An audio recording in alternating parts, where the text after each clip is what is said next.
அனைவருக்கும் வணக்கம்.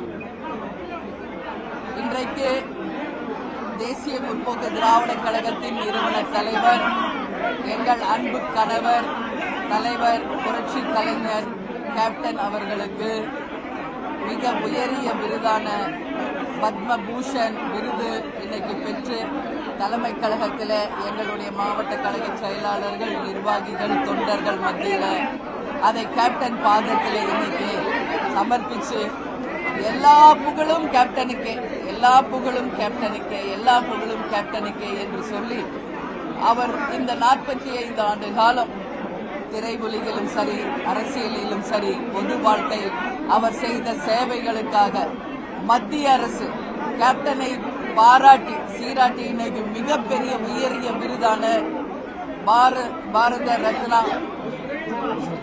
ரத்னா இல்ல பத்மபூஷன் விருதை வழங்கியிருக்காங்க.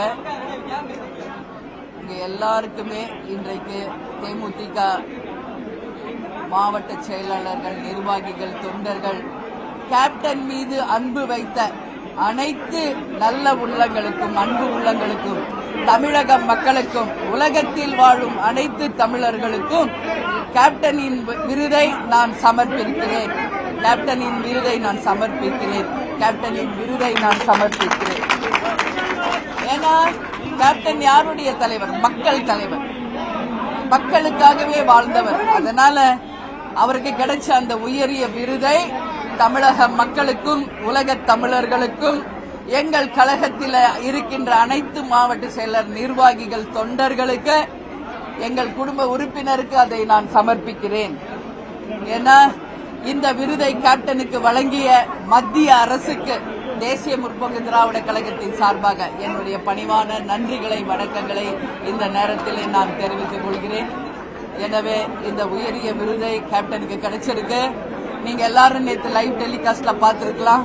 ராஷ்டிரபதி பவன்ல அங்க நான் அமர்ந்திருக்கும் ஒரு நொடியும் என் மனசுல கேப்டன் மட்டும்தான் இருந்தார், வேற யாரும் இல்லை. ஏன்னா அந்த இடத்தில் கேப்டன் இருந்து அந்த உயரிய விருதை வாங்கியிருந்தா அது ஒட்டுமொத்த கேப்டன் மீது அன்பு வைத்த நல்ல உள்ளங்களுக்கும், தமிழர்களுக்கும் கிடைச்ச மிகப்பெரிய ஒரு பெருமையா இருந்திருக்கும். ஆனா இன்னைக்கு கேப்டன் நம்ம கூட இல்லை. அதனால மிகப்பெரிய வலியோட தான் அந்த விருதை நான் வாங்கினேன். ஆனா பிரசிடென்ட் கிட்ட அந்த அவார்டை வாங்கின அடுத்த நிமிஷமே அதை நான் கேப்டனுக்கு சமர்ப்பித்து விட்டேன். அந்த ஸ்டேஜிலேயே அதை நான் கேப்டனுக்கு சமர்ப்பிச்சுட்டேன். அதனால நிச்சயமாக விண்ணுலகில் இருந்து தெய்வமாக நம்ம அத்தனை பேரையும் கேப்டன் ஆசீர்வதிச்சுட்டு இருக்காரு. இந்த புகழ், இந்த விருது எல்லாமே கேப்டனுக்கு தான், கேப்டனுக்கு தான், கேப்டனுக்கு தான். வேற எதுவுமே நான் சொல்றதுக்கு இல்ல. நீங்க வேற எதுவும் கேட்கணும்னா கேளுங்க. ரொம்ப மனசு கஷ்டம். என்னால அதை எக்ஸ்பிரஸ் பண்ண முடியாது. அந்த வலி என்னன்றது என் கூட அங்க அரங்கத்தில் உட்கார்ந்து இருந்தவர்களுக்கும், தொலைக்காட்சியிலே பார்த்த மக்களுக்கும், கழகத்தினருக்கும் தான் அந்த வலி தெரியும். பத்திரிகை நண்பர்கள், நீங்களும் தான், எல்லாருமே அந்த வலியை நம்ம உணர்ந்திருக்கிறோம். இதே கேப்டன் அங்க இருந்திருந்தா கதர் வெட்டி, கதர் சட்டை போட்டு, நெத்தி நிறைய திருநூறு வச்சு தமிழர்களின் பண்பாட்டை அங்க நிலைநாட்டி அந்த பெருமைக்குரிய விருதை அவர் கையில வாங்கியிருந்தார்.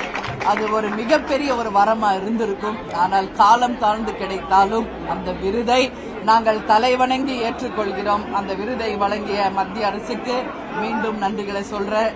அது மட்டும் இல்லை, அதற்கு பிறகு நமது உள்துறை அமைச்சர் அமித்ஷா அவர்கள் வீட்டில் விருந்து கொடுத்தாங்க. விருது பெற்ற பிறகு விருந்து மிகப்பெரிய அளவுல அனைத்து விருது பெற்றவர்களையும் அழைத்து சென்று ஒரு விருந்து கொடுத்தாங்க. அமித்ஷா அவர்களுக்கும் இந்த நேரத்தில் நன்றியை சொல்றேன். அப்புறம் அடுத்த நாள் ராஷ்டிரபதி பவன், அதே மாதிரி ஓல்ட் பிரைம் மினிஸ்டர் ஹவுஸ், அது மட்டும் இல்ல வார் மெமோரியல் அப்படின்னு ஒரு இடம் இருக்கு. அதாவது ஏற்கனவே போர்க்களத்திலே உயிர் நீத்த நமது வீரர்களுக்கு அந்த இடம் சமர்ப்பிக்கின்ற அந்த வார் மெமோரியல் ஹால், இது எல்லாமே விருது பெற்றவர்களை அழைத்து சென்று நேரடியாக காமிச்சாங்க.